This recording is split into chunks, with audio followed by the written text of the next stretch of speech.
बिस्मिल्लाहिर्रहमानिर्रहीम। अस्सलाम वालेकुम डियर स्टूडेंट्स। आज हमारा टॉपिक जो है वो chapter number 3 rest and motion का लास्ट लॉन्ग क्वेश्चन है और नाम उसका है प्रोजेक्टाइल मोशन। तो प्रोजेक्टाइल मोशन की डेफिनीशन से पहले हम इसके इम्पॉर्टेंट पॉइंट्स लिख लेते हैं और फिर उन पॉइंट्स को कंबाइन करके हम प्रोजेक्टाइल मोशन की डेफिनीशन की तरफ जाएंगे। तो फर्स्ट पॉइंट जो प्रोजेक्टाइल मोशन में है वो ये है कि it is a general 2D motion. Projectile motion जो आपके साथ है वो एक 2D मोशन है, ठीक है।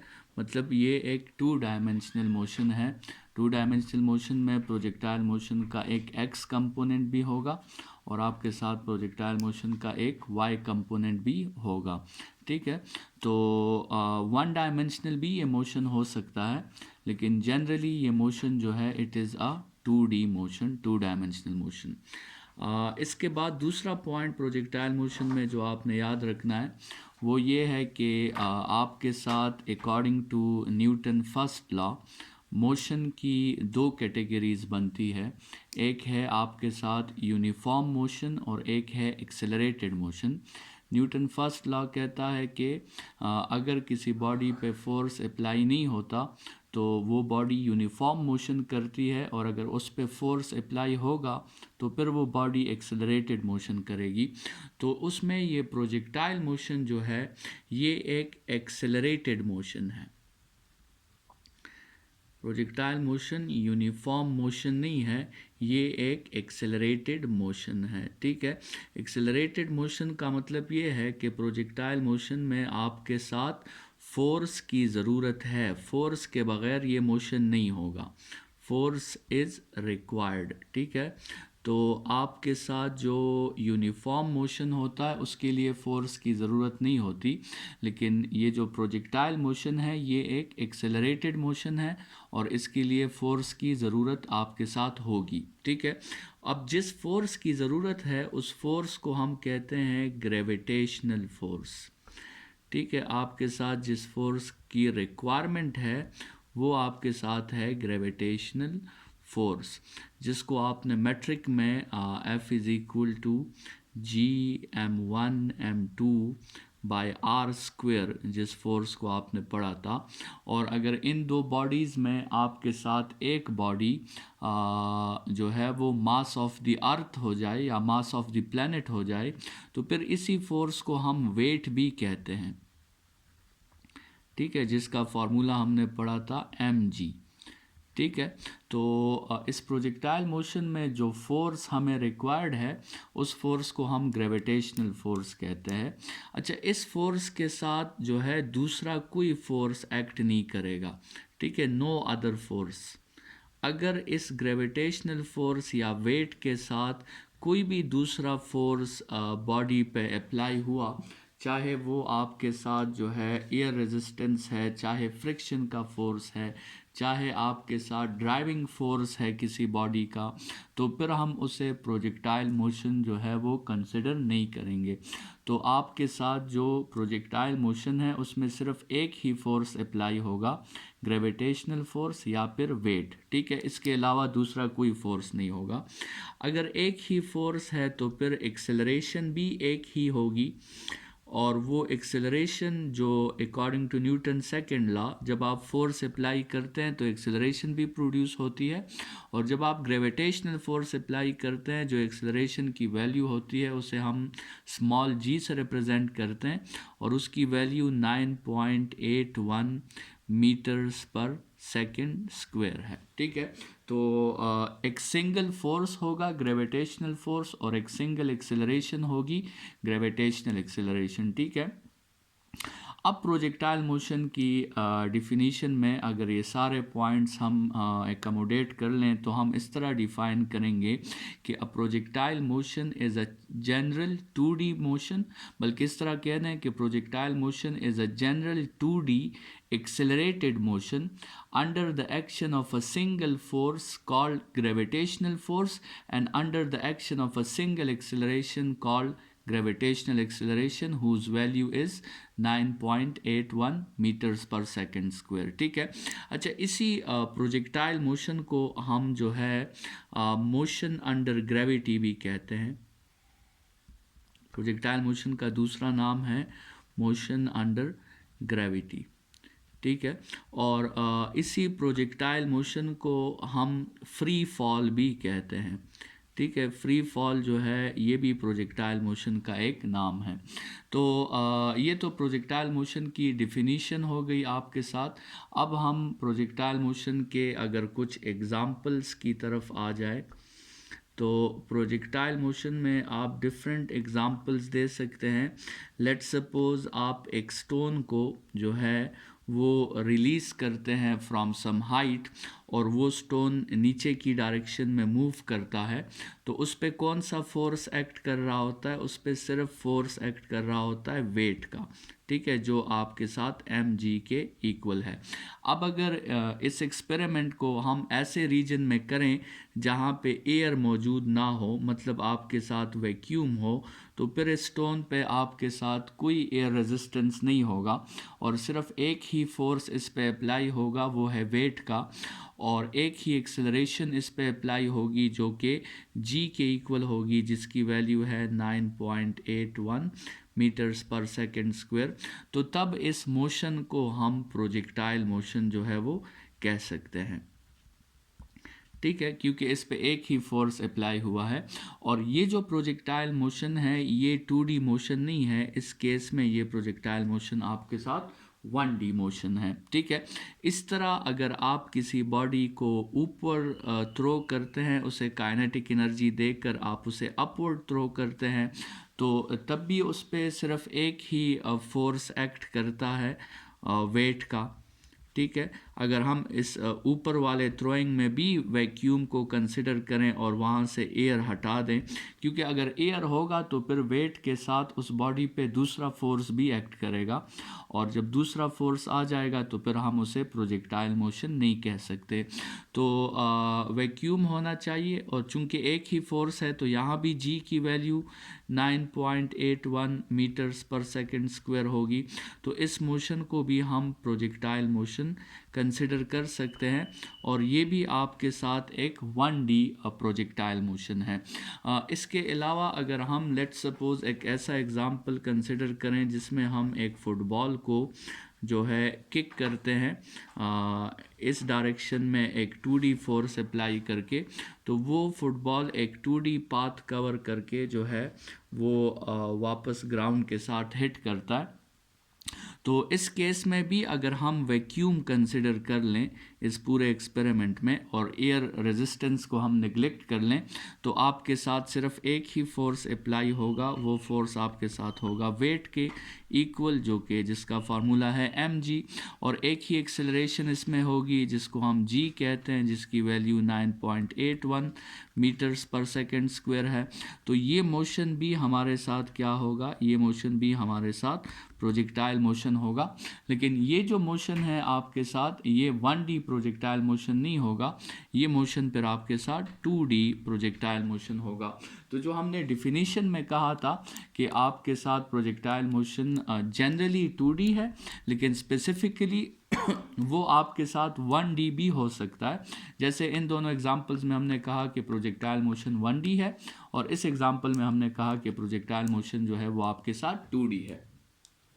ये जो 2D प्रोजेक्टाइल मोशन है, इसका जो आप पाथ देख रहे हैं, ये जो पाथ फॉलो कर रहा है, ये आप MCQs के लिए ये बात याद रखें कि ये जो पाथ है प्रोजेक्टाइल मोशन का, इस पाथ को हम मैथमेटिक्स में पैराबोला कहते हैं। ठीक है, आपके साथ मैथमेटिक्स में डिफरेंट शेप्स हैं, जिसमें ये एक स्पेसिफिक शेप है जिसको कहा जाता है पैराबोलिक पाथ। तो याद रखें, अगर आपको MCQ में आए कि प्रोजेक्टाइल मोशन किस पाथ को फॉलो करता है, तो आपने आंसर देना है कि प्रोजेक्टाइल मोशन जो है वो एक पैराबोलिक पाथ को फॉलो करता है। ठीक है, तो ये तो इसके एग्जाम्पल्स हो गए। अच्छा, लेट्स सपोज अगर आपसे क्वेश्चन में ये कहा जाए कि एक बर्ड है, ठीक है, और उसने इसी तरह का पाथ फॉलो किया जिस तरह इस बॉडी ने किया हुआ है। तो क्या हम इस बर्ड के मोशन को प्रोजेक्टाइल मोशन कंसिडर करेंगे या नहीं करेंगे? या लेट्स सपोज एक एरोप्लेन है जिसने बिल्कुल इसी तरह का पाथ फॉलो किया है, तो क्या हम उसे भी प्रोजेक्टाइल मोशन कह सकते हैं या नहीं कह सकते? तो याद रखिए, हमने डिफिनीशन में कहा था कि सिर्फ एक ही फोर्स अप्लाई होगा और वो फोर्स होगा वेट का या ग्रेविटेशनल फोर्स। तो अगर बर्ड ने साथ में अपना फोर्स भी अप्लाई किया है या एरोप्लेन ने साथ में अपना ड्राइविंग फोर्स अप्लाई किया है, तो फिर हम उस मोशन को प्रोजेक्टाइल मोशन नहीं कहेंगे। ठीक है, क्योंकि प्रोजेक्टाइल मोशन में सिर्फ एक ही फोर्स है, ग्रेविटेशनल फोर्स। इसके अलावा अगर प्रोजेक्टाइल मोशन के साथ बॉडी के मोशन के साथ एक दूसरा फोर्स एसोसिएट हो गया जो उस बॉडी पे एक्ट करने लगा, फिर हम उसे प्रोजेक्टाइल मोशन कंसिडर नहीं करेंगे। ठीक है, अच्छा, तो सबसे पहला हेडिंग आपका प्रोजेक्टाइल मोशन का था, उसके बाद फिर आपने उसके एग्जांपल्स पे बात की। अब जो है हम बात करते हैं कि प्रोजेक्टाइल मोशन के कैरेक्टरिस्टिक्स क्या क्या है। प्रोजेक्टाइल मोशन के कैरेक्टरिस्टिक्स, ठीक है। देखिए, आपके साथ बहुत से 2D मोशंस हैं, ठीक है, और प्रोजेक्टाइल मोशन भी एक 2D मोशन है। तो प्रोजेक्टाइल मोशन जो है वो बाकी 2D मोशंस की तरह नहीं है।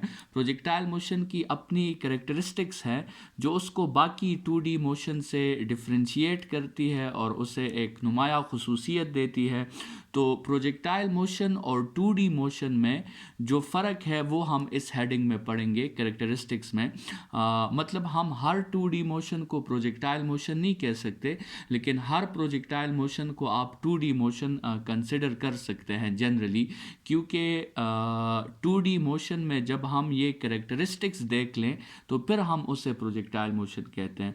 तो ये कैरेक्टरिस्टिक्स बहुत इम्पॉर्टेंट है, क्योंकि इसी कैरेक्टरिस्टिक्स की वजह से आपके साथ प्रोजेक्टाइल मोशन बाकी हर एक 2D मोशन से एक नुमाया खुसूसियत पाएगा। तो प्रोजेक्टाइल मोशन के आपके साथ दो कैरेक्टरिस्टिक्स हैं, दो मेन कैरेक्टरिस्टिक्स हैं। कैरेक्टरिस्टिक नंबर 1 ये कहता है कि प्रोजेक्टाइल मोशन पे अलोंग एक्स एक्सिस कोई फोर्स अप्लाई नहीं होता। बॉडी जब भी आपके साथ प्रोजेक्टाइल मोशन करती है तो हमने जैसे कहा उस पर सिर्फ एक ही फोर्स अप्लाई होता है और वो फोर्स होता है वेट का। और आपको पता है वेट जो है वो तो अलोंग वाई एक्सिस एक्ट करती है, वो तो बिल्कुल वर्टिकली डाउनवर्ड एक्ट करती है।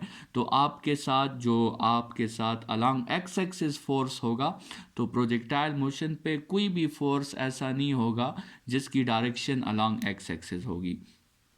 तो अगर प्रोजेक्टाइल मोशन में अलोंग एक्स एक्सिस कोई फोर्स नहीं है, इसका मतलब कि प्रोजेक्टाइल मोशन में अलोंग एक्स एक्सिस कोई एक्सेलरेशन प्रोड्यूस नहीं हो रही। ठीक है, ये न्यूटन फर्स्ट लॉ है कि जब आपके साथ फोर्स ज़ीरो होता है तो एक्सेलरेशन भी ज़ीरो होती है। अच्छा, जब एक्सेलरेशन ज़ीरो हो गई, इसका मतलब है कि जब along x axis acceleration zero हो गई, इसका मतलब ये है कि अलोंग एक्स एक्सिस जो वेलोसिटी है वो कभी भी चेंज नहीं कर सकती। अलोंग एक्स एक्सिस जो वेलोसिटी है वो हमेशा क्या रहेगी, वो हमेशा कांस्टेंट रहेगी। तो अलोंग एक्स एक्सिस कोई फोर्स नहीं है, अलोंग एक्स एक्सिस कोई एक्सेलरेशन नहीं है, इसलिए अलोंग एक्स एक्सिस वेलोसिटी का चेंज होना पॉसिबल नहीं है। क्योंकि हमने इसके पहले टॉपिक्स में पढ़ा है कि वेलोसिटी को चेंज करना एक्सेलरेशन का काम है और एक्सेलरेशन को प्रोड्यूस करना फोर्स का काम है। तो अगर फोर्स ही ज़ीरो है तो एक्सेलरेशन भी ज़ीरो होगी, एक्सेलरेशन ज़ीरो होगी तो वेलोसिटी चेंज नहीं हो सकती। ठीक है, तो ये तो इसकी पहली कैरेक्टरिस्टिक है। और इसकी दूसरी कैरेक्टरिस्टिक ये है कि along y axis there is a force, along y axis there is a force which is known as mg। ठीक है, along y axis एक फोर्स एक्ट करेगा बॉडी पे जिसको हम वेट कहते हैं, और ये एक कांस्टेंट फोर्स होगा और इसकी डायरेक्शन जो होगी वो डाउनवर्ड्स होगी। ठीक है, इसकी डायरेक्शन आपके साथ बिल्कुल डाउनवर्ड्स होगी। अच्छा, जब अलॉन्ग वाई एक्सिस आपके साथ फोर्स मौजूद है तो इसका मतलब तो ये हुआ कि अलॉन्ग वाई एक्सिस पर आपके साथ एक्सेलरेशन भी मौजूद होगी, और वो जो एक्सेलरेशन है ए वाई, उसको हम कह देते हैं प्लस माइनस जी। ठीक है, प्लस माइनस जी इसलिए क्योंकि जब बॉडी ऊपर जाती है तो डीसेलरेट करती है तो उस वक्त माइनस जी, और जब बॉडी नीचे आती है तो एक्सेलरेट करती है तो इसका मतलब उस वक्त प्लस जी हो जाएगा। मतलब अपवर्ड मोशन में हम यूज़ करेंगे माइनस जी, और डाउनवर्ड मोशन में हम यूज़ करेंगे प्लस जी। ठीक है, तो एक्सेलरेशन की वैल्यू मौजूद है अलॉन्ग वाई एक्सिस। जब अलॉन्ग वाई एक्सिस एक्सेलरेशन की वैल्यू मौजूद है तो इसका मतलब ये हुआ कि अलॉन्ग वाई एक्सिस वेलोसिटी कभी भी कांस्टेंट नहीं रहेगी। अलॉन्ग वाई एक्सिस वेलोसिटी क्या करेगी, हमेशा आपके साथ वेलोसिटी ने चेंज होना है। तो प्रोजेक्टाइल मोशन की जो दो मेन कैरेक्टरिस्टिक्स हैं वो ये है कि अलॉन्ग एक्स एक्सिस वेलोसिटी कभी भी चेंज नहीं होगी, और अलॉन्ग वाई एक्सिस वेलोसिटी हमेशा चेंज होगी। ठीक है, तो ये जो दो कैरेक्टरिस्टिक्स हैं प्रोजेक्टाइल मोशन के, ये प्रोजेक्टाइल मोशन को बाकी 2D मोशन से एक नुमाया खुसूसियत देता है, एक नुमाया पहचान उसे देता है। और इसलिए हम कहते हैं कि हर 2D मोशन प्रोजेक्टाइल नहीं होता, लेकिन हर प्रोजेक्टाइल जो है वो 2D मोशन होता है। ठीक है, अगर एक 2D मोशन है हमारे साथ और हम उसमें ये दो कैरेक्टरिस्टिक्स देख लें कि उस 2D मोशन का जो x कंपोनेंट है वेलोसिटी का वो कभी भी चेंज नहीं करेगा, और जो y कंपोनेंट है वेलोसिटी का वो चेंज करेगा, तो फिर हम उस मोशन को प्रोजेक्टाइल मोशन कंसिडर कर सकते हैं। ये जो दो कैरेक्टरिस्टिक्स हमने डिस्कस की है, इसको अगर ग्राफिकली या डायग्राम की शक्ल में हम थोड़ा सा समझने की कोशिश करें तो ये दो कैरेक्टरिस्टिक्स समझना हमारे लिए जो है थोड़ी सी आसान हो जाएगी। तो हम दोबारा एक प्रोजेक्टाइल मोशन का पाथ ड्रॉ करते हैं, और उसके डिफरेंट पोजीशंस पर हम वेलोसिटी के ये कंपोनेंट्स ड्रॉ करके बताते हैं कि कैसे एक्स कंपोनेंट कांस्टेंट रहता है और वाई कंपोनेंट आपके साथ चेंज होता रहता है। तो लेट्स सपोज आपके साथ ये एक बॉडी है जिसने ऐसे एक प्रोजेक्टाइल मोशन का पाथ जो है वो फॉलो किया है। ठीक है, और हम इस बॉडी के डिफरेंट पोजीशंस जो हैं वो ड्रॉ कर लेते हैं। लेट्स सपोज ये पोजीशन नंबर 1 है, ये पोजीशन नंबर 2 है, फिर ये बॉडी यहाँ आ गई, ये पोजीशन नंबर 3 है, फिर ये बॉडी यहाँ आ गई, ये पोजीशन नंबर 4 है, फिर ये बॉडी बिल्कुल टॉप पे पहुंच गई, पोजीशन नंबर 5, फिर ये बॉडी अप डाउनवर्ड मोशन में है, पोजीशन नंबर 6, फिर आपके साथ उसी डाउनवर्ड मोशन में पोजीशन नंबर 7, और आखिर में बॉडी बस ग्राउंड के साथ टच होने वाली है, पोजीशन नंबर 8। अच्छा, जो आपके साथ इनिशियली बॉडी को जो वेलोसिटी मिली थी वी आई के फॉर्म में या v1 के फॉर्म में, उसका एक x कंपोनेंट होगा, उसे हम नाम दे देते हैं v1x, और उसका एक y कंपोनेंट होगा जिसको हम नाम दे देते हैं v1y। ठीक है, चूंकि 1 पॉइंट की बात हो रही है तो इसलिए हमने 1 के साथ x और y का सबस्क्रिप्ट लगा दिया है। ठीक है, अच्छा, जब बॉडी 2 पे आ गई होगी तो इसका जो x कंपोनेंट होगा उस वक्त वो v2x होगा, और जो y कंपोनेंट होगा उस वक्त वो v2y होगा। ठीक है, इसी तरह जब बॉडी 3 पे आ जाएगी तो इसका x कंपोनेंट होगा v3x, और इसका जो y कंपोनेंट होगा वो होगा v3y। ठीक है, इस तरह जब बॉडी 4 पे आ गई तो उसका x कंपोनेंट होगा v4x, और उसका y कंपोनेंट होगा v4y। इसी तरह जब बॉडी 5 पे आ गई, बिल्कुल टॉप पे आ गई, तो उसका x कंपोनेंट जो है वो होगा v5x। ठीक है, अच्छा, टॉप पे स्टूडेंट्स वाई कंपोनेंट नहीं होगा। अगर आप किसी प्रोजेक्टाइल मोशन को थ्रो करें और उसे विजुअलाइज करने की कोशिश करें तो टॉप पे आपके साथ वो बॉडी सिर्फ हॉरिजेंटली जाएगी, वहाँ पे वो वर्टिकली मूव नहीं करेगी। इसका मतलब टॉप पे जो आपके साथ v5y की वैल्यू है वो 0 है और सारी की सारी वेलोसिटी x वाले कंपोनेंट में है, y वाले कंपोनेंट में कोई भी वेलोसिटी मौजूद नहीं है। अच्छा, जब बॉडी 6 पे आ गई तो इसका x कंपोनेंट होगा v6x और इसका y कंपोनेंट होगा v6y। इसी तरह बॉडी 7 पे आ गई तो x कंपोनेंट v7x और y कंपोनेंट v7y। इसी तरह जब बॉडी 8 पे आ गई तो x कंपोनेंट v8x और y कंपोनेंट v8y। आप इस डायग्राम को स्टूडेंट ज़रा समझने की कोशिश करें और इसमें इस बात पे गौर करें कि जो x कंपोनेंट है, जिस भी पॉइंट पे वेलोसिटी का जो x कंपोनेंट है वो कभी भी चेंज नहीं कर रहा प्रोजेक्टाइल मोशन में, ठीक है। और वो इसलिए क्योंकि x कंपोनेंट पे कोई एक्सेलरेशन नहीं है और वो इसलिए क्योंकि x कंपोनेंट पे कोई फोर्स नहीं है। सो x कंपोनेंट हमेशा आपके साथ क्या है, x कंपोनेंट आपके साथ हमेशा कांस्टेंट है। लेकिन आप ज़रा वेलोसिटी के y कंपोनेंट को देखें और उसे आप 3 कैटेगरीज में देखें, अपवर्ड मोशन में, टॉप पे और फिर डाउनवर्ड मोशन में। अपवर्ड मोशन में चूंकि उस पर -g का एक्सेलरेशन एक्ट करेगा, मतलब उस पर डिसेलरेशन एक्ट करेगी, तो अपवर्ड मोशन में जो वेलोसिटी का y कंपोनेंट है, जो वेलोसिटी का y कंपोनेंट है वो डिक्रीज होगा। और आप डायग्रामेटिकली देख सकते हैं ये बड़ा एरो है, ये उससे छोटा एरो है, ये उससे छोटा, ये उससे छोटा, ठीक है। तो अपवर्ड मोशन में y कंपोनेंट डिक्रीज करेगा, तो डिक्रीज करते करते जब वो टॉप तक पहुंच जाएगा तो y कंपोनेंट जो वेलोसिटी का है वो 0 हो जाएगा। और जब वो फिर डाउनवर्ड मोशन स्टार्ट करेगा तो फिर तो उस पर +g की एक्सेलरेशन एक्ट करेगी, तो अब वो अपने स्पीड को इंक्रीज करेगा। तो डाउनवर्ड मोशन में आप डायग्रामेटिकली भी देख सकते हैं कि y component Aahista Aahista increase हो रहा है। अपवर्ड मोशन में y component Aahista Aahista decrease हो रहा है, टॉप पे y कंपोनेंट 0 हो गया है और डाउनवर्ड मोशन में y कंपोनेंट आहिस्ता आहिस्ता दोबारा इंक्रीज होने लगा है। इसका मतलब जो आपके साथ y कंपोनेंट चेंज हो रहा है तो इसको आप 3 कैटेगरीज में या 3 फार्मूलाज में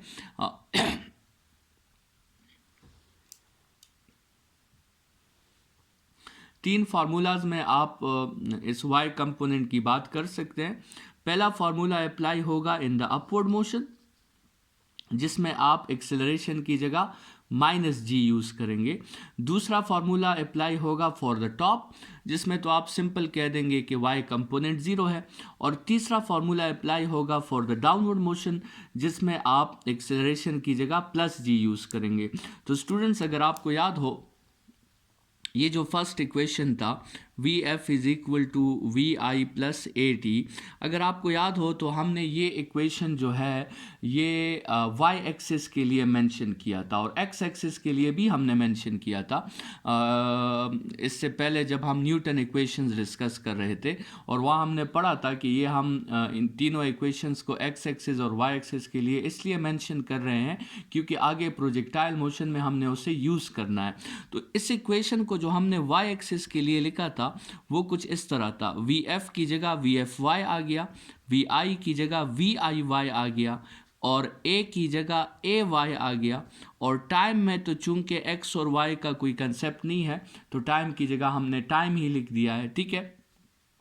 अच्छा, ये जो इक्वेशन है ये किसी भी y कंपोनेंट के लिए आप ये इक्वेशन यूज़ कर सकते हैं, लेकिन हम तो चाहते हैं कि ये इक्वेशन प्रोजेक्टाइल के लिए हम यूज़ करें। तो फिर हमें इस इक्वेशन में प्रोजेक्टाइल की प्रॉपर्टी या प्रोजेक्टाइल की कैरेक्टरिस्टिक पुट करनी होगी। और प्रोजेक्टाइल की कैरेक्टरिस्टिक ये है कि Ay is equal to +-g, ठीक है। तो आपने ये Ay की जगह क्या पुट करना है, +-g पुट करना है। तो आपके साथ Vfy is equal to Viy +-gt, ये जो फार्मूला आपके साथ आया है ये y कंपोनेंट के लिए आपने 3 कैटेगरीज में यूज़ करना है, ठीक है। अब आप जो है यहाँ तो जगह ख़त्म हो गई, यहाँ पे लिख लेते हैं अपवर्ड मोशन में, जब बॉडी अपवर्ड मूव कर रही है, तो उस वक्त आपने वी एफ वाई का फॉर्मूला यूज़ करना है v i y minus g t. ठीक है, जैसे हमने बात की कि आपके साथ जो डाउनवर्ड अपवर्ड मोशन है, तो उसमें हम जो है फिर क्या यूज़ करते हैं, उसमें हम माइनस जी यूज़ करते हैं। ठीक है, अपवर्ड मोशन में हम माइनस जी यूज़ करते हैं। अच्छा, फिर जो है अगर आपके साथ टॉप की बात हो रही हो, तो टॉप पे तो आपने लिखना है कि वी एफ वाई की वैल्यू क्या है, टॉप पे वी एफ वाई की वैल्यू 0 है। और अगर डाउनवर्ड मोशन की बात हो रही हो, तो डाउनवर्ड मोशन में आपने फार्मूला यूज़ करना है v f y is equal to v i y plus g t. ठीक है, अपवर्ड मोशन में माइनस जी टी वाला फार्मूला, टॉप पे 0, और डाउनवर्ड मोशन के लिए v i y plus g t वाला फार्मूला। तो इसके साथ हम आज का लेक्चर जो है यहाँ वाइंड अप कर लेते हैं। प्रोजेक्टाइल मोशन को सबसे पहले हमने डिफाइन किया कि it is a general 2D accelerated motion under the action of a single force called gravitational force and under the action of a single acceleration called gravitational acceleration. It is also called motion under gravity और free fall. इसके examples में हमने 1D projectile motion भी discuss किया, जिसमें body या नीचे आ रही है या ऊपर आ रही है, लेकिन एक ही फोर्स एक्ट हो रहा है, वेट का, वेट के साथ कोई दूसरा फोर्स मौजूद नहीं है। और फिर हमने 2D प्रोजेक्टाइल मोशन जो है वो भी डिस्कस किया, जिसमें हमने कहा कि इसके पाथ को पैराबोलिक पाथ कहते हैं। फिर हमने 2 कैरेक्टरिस्टिक्स पढ़ी प्रोजेक्टाइल मोशन की।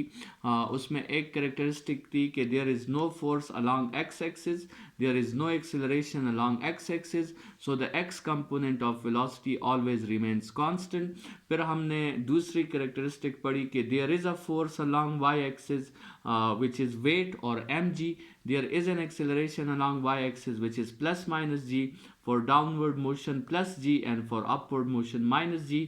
So the y component of velocity never remains constant, it changes, it decreases in upward motion, it becomes 0 at the top and it increases in downward motion.